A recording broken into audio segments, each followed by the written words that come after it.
कैसा हराया। कैसा हराया। ये सवाल एक युवा लड़की स्टेज से सीधे जितेंद्र अवार्ड से पूछ रही थी। ये कोई आम सभा नहीं थी, बल्कि एक विजय सभा थी और हर एक वाक्य पर, हर एक शब्द पर जोरदार तालियां बज रही थी। इतना ही नहीं, इसी मन से उस लड़की ने कहा, पूरे मुमरा को ग्रीन कलर से रंगना है। पूरे के पूरे मुमरा को ग्रीन कलर से ऐसे रंगना है कि इन लोगों को यहाँ से बुरी तरह से पछाड़ के भेजना है। और ये सुनते ही फिर से तालियों की गूंज उठी। लेकिन विरोधकों ने इस बात को जातीय रंग देकर आलोचना की, लेकिन उसी लड़की ने इसका भी जवाब दिया। यस, इसीलिए बढ़ावा देने की कोशिश कर रहे हैं क्योंकि हमारा झंडा जो है वो हरा रंग का है। अगर मेरा झंडा येलो होता, ऑरेंज होता, भगवा होता तो फिर मैं अपने झंडे का वो कलर बोलती, बट क्योंकि मेरा झंडा फॉर्चुनेटली हरा है तो मैं हरा रंग रंगना चाहूंगी मुमरा में। जिस लड़की की हम बात कर रहे हैं उसका नाम है सहर शेख।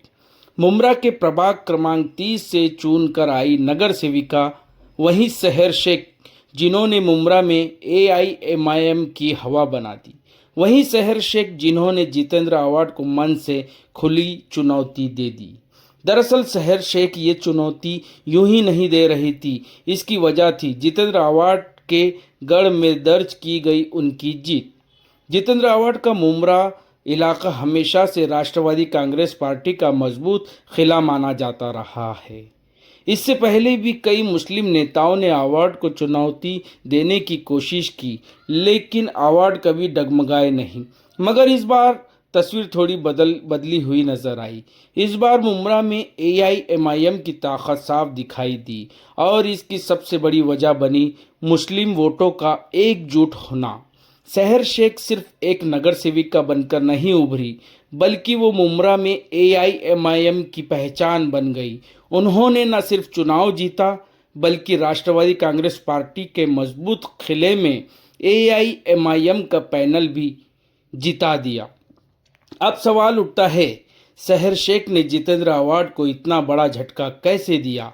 राष्ट्रवादी के स्ट्रांग होल्ड में AIMIM कैसे घुस पाई? और क्या ये जितेंद्र अवार्ड के लिए आने वाले विधानसभा चुनाव में खतरे की घंटी है? राजनीतिक जानकारों की माने तो मुमरा में AIMIM का बढ़ता प्रभाव सीधे सीधे अवार्ड की गणित को बिगाड़ता है, क्योंकि अगर मुस्लिम वोटों का ये झुकाव इसी तरह बना रहा तो विधानसभा चुनाव में अवार्ड की राह आसान नहीं रहने वाली। यही वजह है कि एक नगर सेविका की जीत आज पूरे महाराष्ट्र की राजनीति में चर्चा का विषय बन चुकी है।